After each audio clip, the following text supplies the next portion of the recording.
Welcome back to mFile's Process Maps. This session is intended to give you a deeper insight into the functionality of workflow maps. We'll show you how to create and use a workflow map and combine the map with an mFile's internal workflow by using metadata.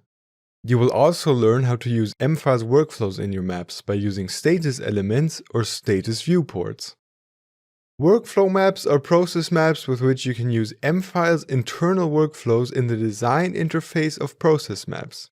In this way, you can visualize dynamic processes of mFile's objects more easily and give your users additional information about the individual process steps or even change the status of an object directly within a map.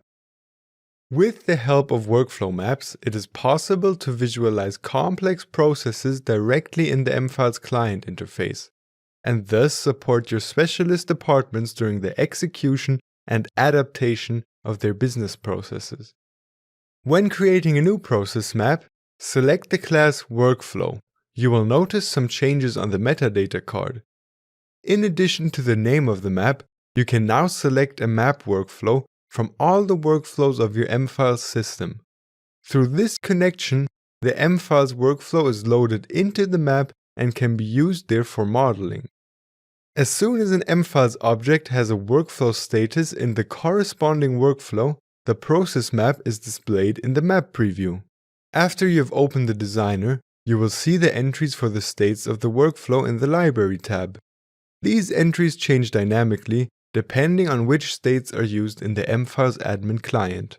For example, if you delete or add a status, it is automatically removed or added to the designer menu. If you rework existing workflows, the states are retained in the process drawing and displayed as not available. This allows the process drawings to be revised later. There are two different element types that can be used to create a workflow map. With workflow states, you can replicate your mFile's workflow directly in the process map and add design elements or detailed information to them. When adding the elements, you will notice that the transitions are also dynamically transferred from the mFile's workflow. These are linked to the shapes and can therefore be moved easily.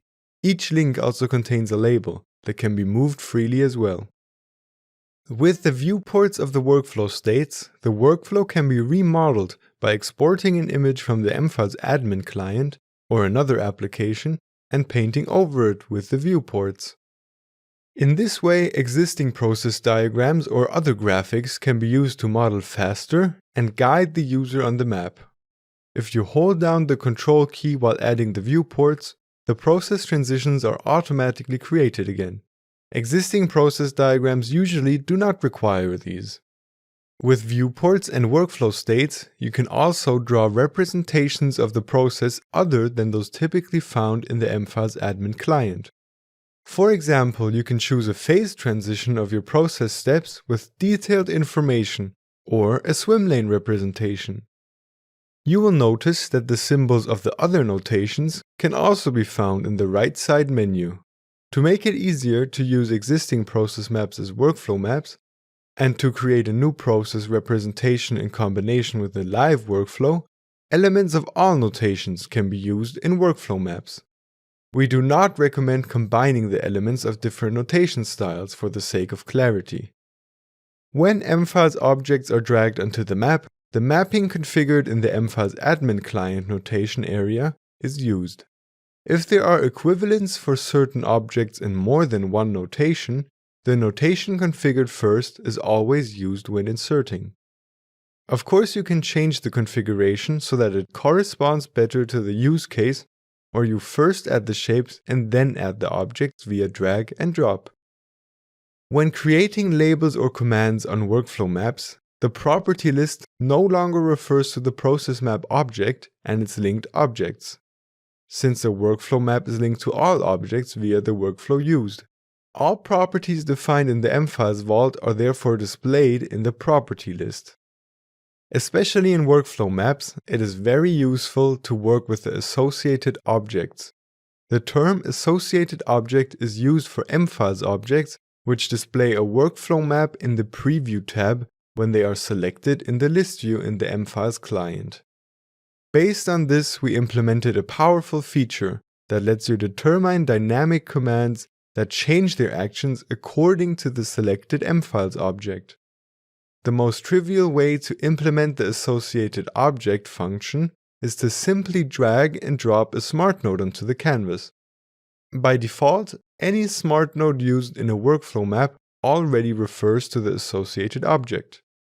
Apart from smart nodes, free elements can also refer to associated objects.